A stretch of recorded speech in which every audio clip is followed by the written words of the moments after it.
Hi there, welcome to another Dev Diary text and talk about, Stellaris. There's Dev Diary 56. It has been such a long time and I've been so thrilled that we have another Dev Diary for Banks patch 1.5 because there's a lot to change there. If you've watched the previous video, I've hinted that it might go into the direction of like the culture points that we had in Civ 5. So, and the similar points like in Civ 6. So, this time it's about the Ascension perks. So you can choose a direction, like the so-called culture for an empire. You can specialize in that, then you can unlock perks. And at the end of these perks, you have that final Ascension perk. So the idea behind the Ascension perk is to prove more unique unlockable features for empires, provide the player with the ability to determine an end game for their species, what their empire is striving towards. So we can choose goals supported by these Ascension perks. If you have looked at the social media, Wiz has teased us for some days with exactly this screenshot. We cannot make it bigger, so it's just like that. So this is probably the end of one of the tradition trees. Seems like some kind of scientific one. So let's see, what can we see here from this? We can become a galactic contender. Fallen empires cling to the ruins of their decrepit civilizations, ever fearful of the younger and more dynamic races that surround them. Their time has long since passed. So you can specialize in fighting fallen and awakened empires, which can be pretty helpful if you have like the maximum number of fallen empires, like 4. Like I usually do in my games, and they can become pretty annoying. Not really annoying, but outright dangerous. So that can be something. Galactic Contender would definitely be something that I would choose. Then we have Technological Ascendancy. Technologies that would have been indistinguishable from magic mere generations ago are now within our reach. A new age of technology has begun. I would say that there are maybe technologies that you don't get otherwise in that Ascension perk. So that might be pretty useful, or maybe improvements to technologies that are really crass, except like the plus 5% technologies that come later on. You might get a plus 25% technology there. So then we have one vision. True unity is achieved only when the ultimate goals of a nation and its people are one and the same. After all, a house divided against itself cannot stand. That seems like a bonus for collectivist empires. Seems also very good. Mastery of nature. Although we mastered the nature of our homeworld long ago, the alien biomes we have since encountered present new challenges. They too shall be overcome. So that sounds like a big bonus to adaptability. So you don't have to choose different races or robots or modify your race to settle on them. So you can use your species for all kinds of planets, which is incredibly powerful.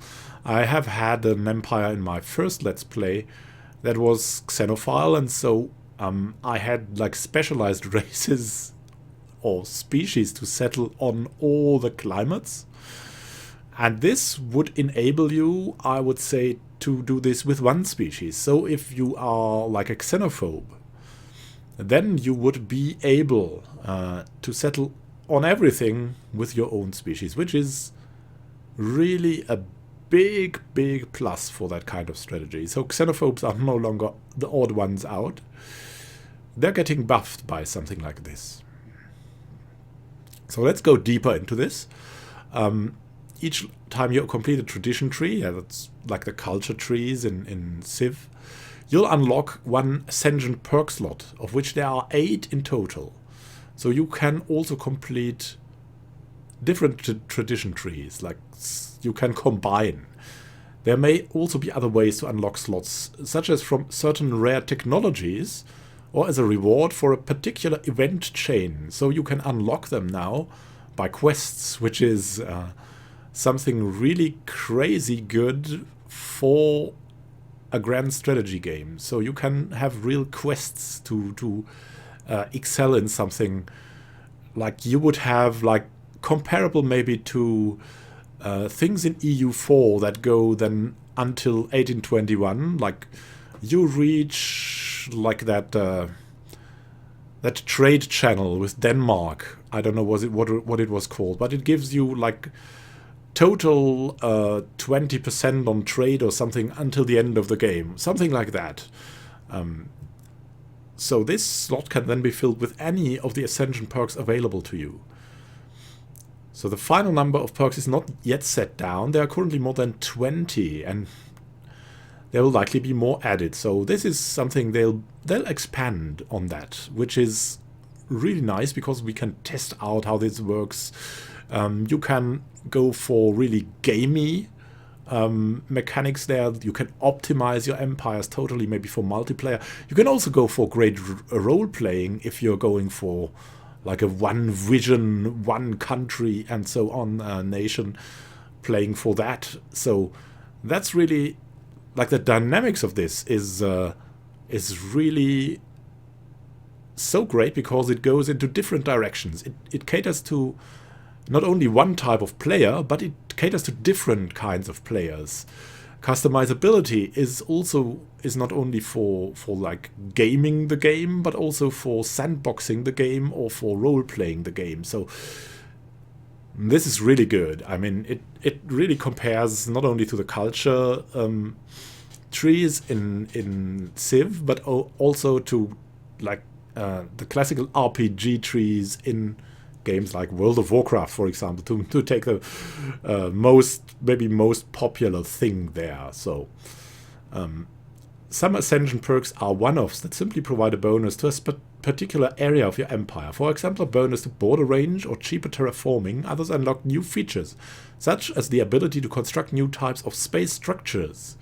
So maybe oversized ships. I'm thinking really Titan ships or something. That can be built only by fallen and awakened empires at the moment. That might be unlocked for you. Finally, there are the 3 species endgame paths: the biological, the spiritual, and the synthetic path. These 3 paths each consist of 2 perks, first of which unlocks access to the second once a number of other prerequisites has been met. The paths are mutually exclusive, and once you start heading down one of them, the other 2 are locked off. So we have the biological, psionic, and synthetic path. The biological one is mastery over biological evolution. Get more gene points, cutting down the cost of gene modding projects by 50%, as I've seen in the last screenshot. The second level expands the options available during gene modding, in addition to further providing more points and less cost. So if you like that, probably as a xenophobe that wants to optimize and purify his own race, that would be a great path. Like a materialist xenophobe, I'm seeing the biological path. And the psionic path focuses on developing the psionic potential of your population. First level unlocks new psionic technologies and benefits.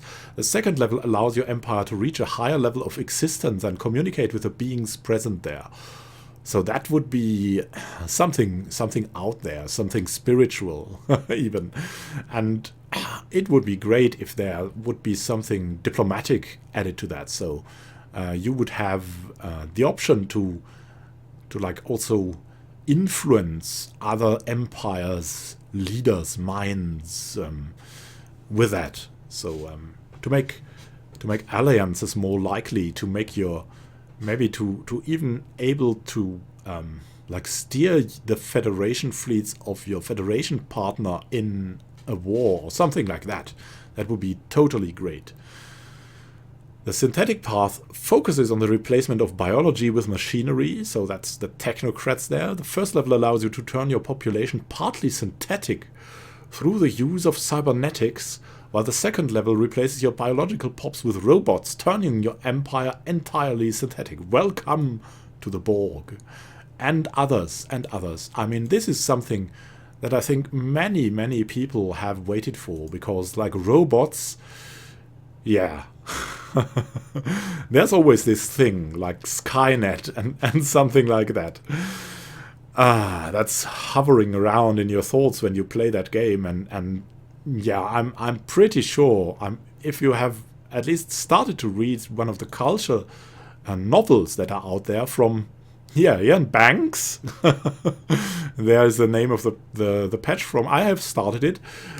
It's clear why the synthetic path is there, and it's also like it gives you a hint. I really think there might be maybe cybernetics and also robot pictures in, and also ship models in the bank's expansion that is coming out then. I'm pretty sure of that. That would be totally logical.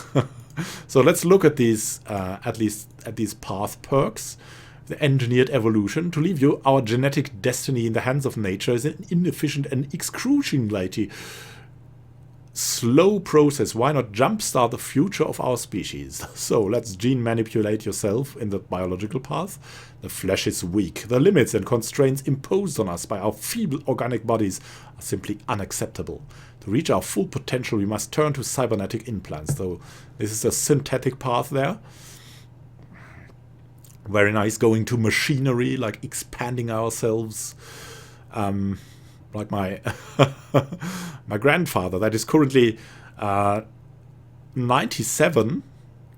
That's his dream, because he's losing his eyesight slowly, and he says, "Oh, that would be cool, like to have your eyes like mechanically steered to be able to see again, like with a machine implanted in you." So he would totally go for that. Like he's a bit of a madman still, and you can discuss with him a lot of things still at 97. He's a pretty cool guy, and he would go down the synthetic path now. So that's my grandfather's path, the synthetic path, with his cyborg implants. Then mind over matter. Only a fraction of the potential contained within our minds has been unlocked. The latent psionic abilities of our species are only now beginning to manifest in certain individuals. I can already see that would be a great Cthulhu roleplay if you go for mind over matter. Like psionically controlling your population and maybe other empires as well, with a hidden potential that is there within us as Shoggoths of the mind. That's a great, even a short dev diary, but a great dev diary that leaves us to think about a lot, and that makes us, or at least me, await this bank's expansion even more eager. I must hurry up and bring the current Let's Play to a glorious final. And there is a glorious final coming in the current Let's Play that's called Snail Wars. The Unbidden have already appeared, and the fallen empires are just about to awaken. So there's going to be something going on. Probably a war in heaven is coming. We'll see about that. Also, if you like this video and Stellaris in general, just subscribe to the channel. I'm regularly posting news updates, mainly about the dev diaries. Sometimes I'll post guides, and also I have a running Let's Play that is not like totally power gaming, but it's more roleplay. This time it's on hard, which with a roleplay house rules makes it extremely hard to go for. You'll see if you're interested. So now what is left to say is happy gaming to you. See you in the next episode of anything on the channel.